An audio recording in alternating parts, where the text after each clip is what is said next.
Donc dans cette vidéo, on va parler des top managers et de ce que le coaching leur fait. Qu'est-ce qui se passe pour eux en séance? Et pour commencer, je me demandais, est-ce que les top managers, tu les coaches comme les autres ou est-ce qu'ils ont des spécificités? Ouais, là, on parle de gens qui, en fait, ont des grosses responsabilités, tu vois, qui sont responsables d'équipes, de grandes équipes, et qui souvent sont ou vont entrer dans des organes de direction de leur entreprise. C'est des gens donc, qui ont beaucoup de pression, qui se mettent beaucoup de pression aussi, souvent. Et en fait, plus tu montes, plus tu es seul. Tu vois, ça, tout le monde le dit. Et en fait, tu vois, encore la semaine dernière, j'avais une top manager qui est encore en train de faire le deuil du fait qu'en en fait, elle peut plus parler à ses collègues comme à ses amis, quoi. Enfin, ses amis, c'est-à-dire les collègues qui étaient comme des amis, où sans filtre, elle pouvait dire un peu tout ce qu'elle voulait. Et maintenant qu'elle est dans l'organe de direction, elle peut plus. En fait, elle est tout le temps obligée de faire attention à ce qu'elle dit. Et les équipes en dessous, et ses collègues en co-direction, parce que, évidemment, il y a des enjeux dès que tu dis quelque chose, quoi. Donc, c'est des gens, c'est pas tant qu'ils sont, tu vois, spéciaux par rapport à d'autres, c'est qu'ils ont, en fait, un métier avec beaucoup de responsabilités. Et ça, quand il y a des choses qui viennent, tu vois, qui viennent bloquer ou qui font trop de pression, c'est difficile de les gérer au boulot avec ses collègues, comme tu peux le faire quand tu es un peu plus jeune, ou avec ton manager. Là, souvent, le manager, c'est le CEO de la boîte, quoi. Donc, c'est pas la même chose que quand tu as un manager de proximité. Et c'est pas non plus des gens qui ont envie d'en parler à l'extérieur. Ils passent déjà tellement de temps au boulot que le coaching devient un endroit, enfin un espace-temps assez privilégié pour pouvoir avancer. Et tu fais quoi? Tu leur donnes des conseils? Non, pas de conseils, pas de thérapie, pas de mentorat. Ça, c'est pas le coaching. C'est un cadre, c'est des processus. Il n'y a pas de jugement. J'ai pas de préférence. Moi, que la personne fasse A ou B à la fin, tu vois, c'est pas de mon ressort.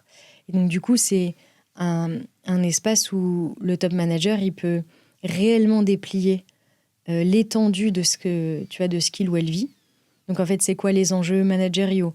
C'est quoi les enjeux, tu vois, avec, par exemple, cette personne ou cette autre personne? Tu vois, est-ce qu'il faut virer A ou B? Ça, c'est déjà arrivé. Comment prendre cette décision qui n'est pas une décision simple? Une séance de coaching peut aider à y voir plus clair sur tu vois, le choix que tu vas faire et comment tu vas pouvoir l'assumer derrière. Parce que c'est pas que le faire, c'est pas fun, mais il faut l'assumer derrière. Il y a des gens qui sont responsables de plans de licenciement. Ça fait beaucoup, tu vois, ça crée beaucoup de tensions dans l'entreprise. Moi, j'ai eu des gens qui avaient dû mettre 20 personnes, 20 noms sur une liste. Comment tu choisis? Après, il faut leur annoncer. C'est super dur, quoi, à faire, quoi. Donc, en gros, en coaching, la personne, elle peut déplier l'étendue de ses enjeux. Et ensuite, on peut regarder quelle est la pression qu'elle reçoit, quelle est l'impression qu'elle se met. Tu vois, est-ce que là, elle se sent bien armée, bien accompagnée pour prendre ses décisions? Est-ce que là, c'est en train... Tu vois, il y a quelque chose de son histoire à elle qui est en train de l'empêcher de prendre des décisions. Tu vois, c'est ce genre d'enjeu qu'on va travailler. Et concrètement, du coup, ça se passe comment? Concrètement, c'est toujours... On commence toujours par tu vois, c'est toujours... Mes séances, c'est toujours du dialogue. Et après, on fait des exercices en fonction de là où en est la personne. Enfin, des besoins, plutôt. Mais le plus important pour ces top managers, c'est de pouvoir... en fait, un peu dézoomer, un peu sortir d'eux-mêmes et pouvoir voir ce qui se joue pour pouvoir se positionner. Parce que comme il y a beaucoup de choses en même temps, tu vois, il y a une complexité des choses et que, en fait, on est un être humain. Donc, en fait, elle vit quand même les choses comme un tout. C'est c'est important de remettre les bonnes importances, les bonnes proportions aux bons endroits. Donc, par exemple... tu vois, on va pas du tout, par exemple, travailler de la même façon. Quelqu'un qui va préparer son entrée dans un organe de direction et avec tout ce que individuellement, tu vois, comme personne, ça lui fait traverser, que quelqu'un qui doit, je reprends cet exemple, mais licencier 20 personnes dans le plan que là, elle est en train de préparer pour les prochains mois qui viennent. Et donc, on va, tu vas vraiment s'adapter aux problèmes de la personne et l'aider à mieux assumer ses choix. À la fin, En fait, c'est quelqu'un... En fait, les top managers, quand ils peuvent réfléchir comme ça, ils se sentent moins seuls avec leurs décisions. Ils peuvent déplier sans filtre ce que ça leur fait, tu vois, ce que ça leur fait, quelles sont les conséquences que ça aura, etc. Et du coup, peuvent faire des choix qu'ils assumeront plus une fois qu'ils retourneront dans leur entreprise, quoi. Qu'ils auront fait les choix. Et tu as des exemples ? Tu vois, pour l'exemple de ce que ça te fait vivre à toi, et ça fait beaucoup, tu vois, j'ai l'exemple d'une femme qui était directrice d'un pôle, qui est entrée dans l'organe de direction, c'était un CODIR, et sont remontées un nombre de choses de sa vie. Il se trouve elle avait un père ouvrier, une mère femme de ménage, qui étaient tous les deux immigrés, et elle, qui avait déjà travaillé tous ces sujets, tu vois, voilà. En fait, là, d'entrer dans le CODIR, de renégocier un salaire, d'avoir un salaire encore plus élevé qu'avant, d'avoir plus de responsabilités, en fait, c'était... franchement, ça faisait beaucoup pour elle.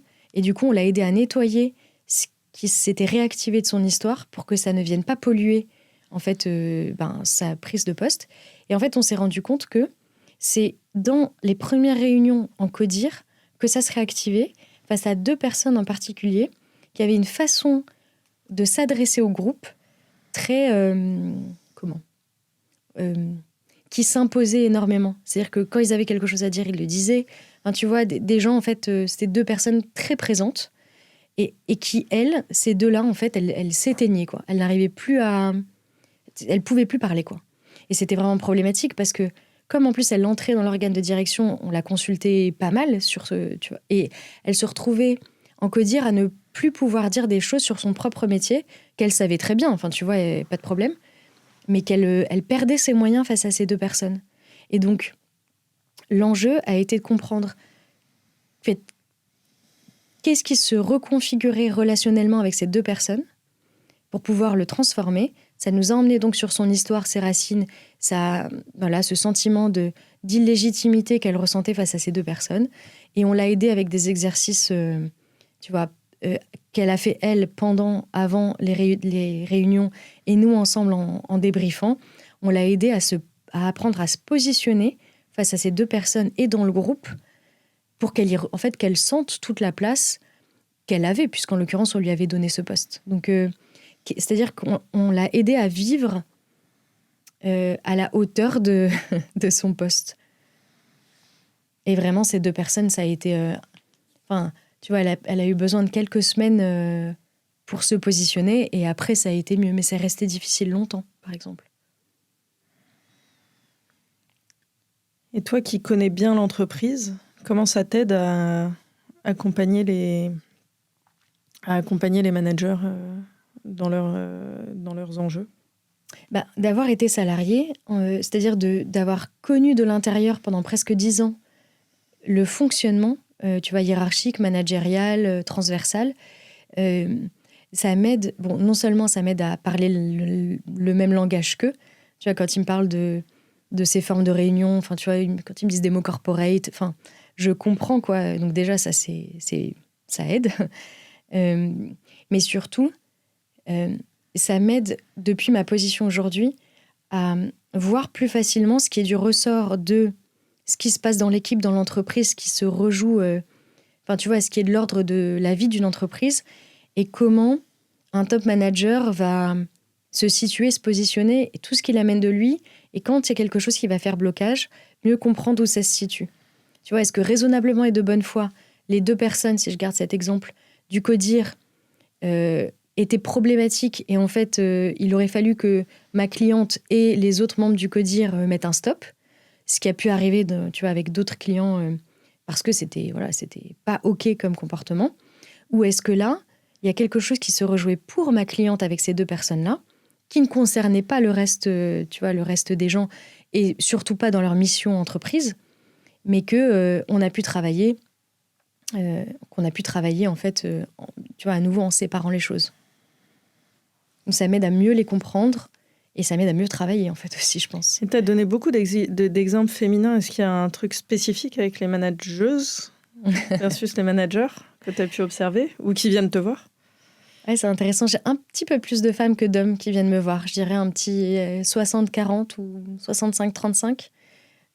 Donc là, c'est vrai que j'ai eu 2 exemples de femmes parce qu'en plus, je les ai vues la semaine dernière.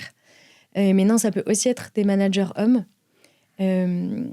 C'est très intéressant que tu poses cette question parce que je disais que plus tu montais, plus tu étais seule.